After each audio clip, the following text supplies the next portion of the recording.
പൊതുവെ പറയും മൃത്യുഞ്ജയമൂർത്തിയായിട്ടുള്ള മഹാദേവനെ പൂജിച്ചാൽ അന്ന് മരണമില്ല, നാളെ പൂജിച്ചാൽ നാളെയും മരണമില്ല, അങ്ങനെയാണ് അർത്ഥം. എന്നൊക്കെ പൂജിക്കണം അന്ന് മരണം ഉണ്ടാവില്ല എന്നൊക്കെയാണ് ഐതിഹ്യം പറയുക.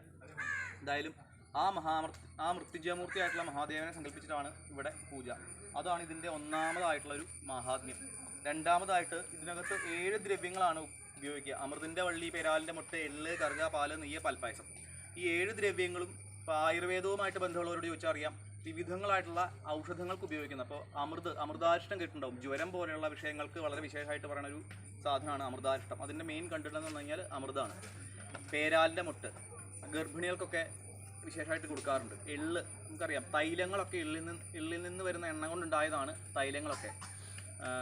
കറുക, പാല്, ക്ഷീരബല പോലുള്ള വിഷയങ്ങളൊക്കെ അറിയാം. ഇങ്ങനെ നെയ്യുടെ എത്രയോ ഘൃതങ്ങൾ, സുകുമാരഘൃതം, അങ്ങനെ അനവധി ഘൃതങ്ങൾ നെയ്യ് അടിസ്ഥാനമാക്കിയിട്ട്. അപ്പം ഇതിനകത്ത് ഉപയോഗിക്കുന്ന ഓരോ ദ്രവ്യങ്ങളും ഔഷധ ഗുണമുള്ള ദ്രവ്യം. ഇപ്പോൾ ഈ പുക കൊള്ളുമ്പോൾ നമുക്ക് ബുദ്ധിമുട്ടുണ്ടാവണമെങ്കിൽ പോലും കഫം പോലെയുള്ള വിഷയങ്ങൾ പോലും ഇതുകൊണ്ട് മാറുന്ന അർത്ഥം. അത്രയും ഔഷധ ഗുണമുള്ള പുകയാണ്. അപ്പോൾ ആ ദേവതയുടെ മഹാത്മ്യമായി, ആ ഔഷധ ഗുണത്തിൻ്റെ മഹാത്മ്യമായി.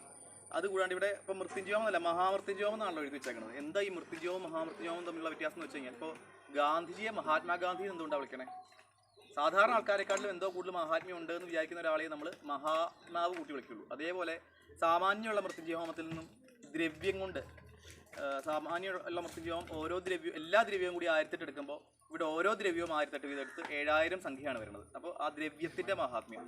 രണ്ടാമതായിട്ട് മൃത്യുഞ്ജയത്തിന് മൃത്യുഞ്ജയം എന്നൊരു മന്ത്രം ഉപയോഗിക്കുമ്പോൾ ഇവിടെ ത്രംബകാനുഷ്ഠപ് എന്ന് പറഞ്ഞ് യജുർവേദത്തിൽ 5ാം പർച്ചത്തിൽ 10ാമത്തെ യോഗത്തിലുള്ള ഒരു മന്ത്രമാണ് ഉപയോഗിക്കുക. അപ്പം ആ മന്ത്രത്തിൻ്റെ ഒരു മൃത്യുഞ്ജയത്തിനെ അപേക്ഷിച്ച് ദ്രവ്യത്തിൻ്റെ എണ്ണത്തിലുള്ള മഹാത്മ്യം, ആ മന്ത്രത്തിൻ്റെ മഹാത്മ്യം, ഇതുകൂടാതെ ആ ദേവതയുടെ മഹാത്മ്യം, ആ ഔഷധത്തിൻ്റെ മഹാത്മ്യം, ഇത്രയും മഹാത്മ്യങ്ങൾ ഇവിടെ ഉണ്ട്.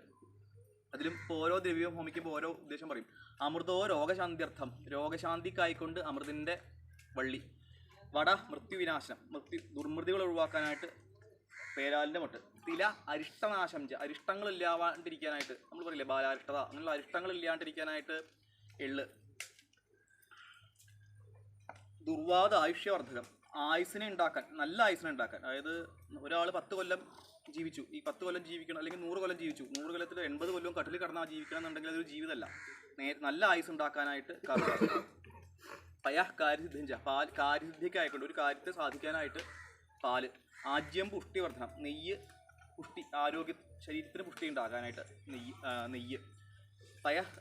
പായസം സർവാർത്ഥ സാധകം, എല്ലാ അർത്ഥങ്ങളെയും സാധിക്കാൻ, ധർമ്മം അർത്ഥം കാമം തുടങ്ങിയിട്ടുള്ള അർത്ഥങ്ങളെ മുഴുവൻ സാധിക്കാൻ, നമുക്ക് ജീവിതത്തിൽ അനുഭവിക്കേണ്ടതായിട്ടുള്ള നന്നായിട്ടുള്ള എല്ലാ ഫലങ്ങളെയും നമുക്ക് അനുഭവവേദ്യമാക്കാനായിട്ടും അത് സന്തതി പരമ്പരകളിലൂടെ നിലനിൽക്കാനായിട്ടും പായസം. ഇങ്ങനെ 7 ഉദ്ദേശത്തോടു കൂടി 7 ഔഷധ ഗുണമുള്ള ദ്രവ്യങ്ങൾ ആ മഹാമൃത്യുഞ്ജയമൂർത്തിയായിട്ടുള്ള ശിവനെ സങ്കല്പിച്ചിട്ട് ഹോമിക്കുന്നതാണ് മൃത്യുഞ്ജയം. അപ്പോൾ ഒന്ന് നമഃശിവായ ജപിച്ച് പ്രാർത്ഥിച്ചിരുന്നോളൂ.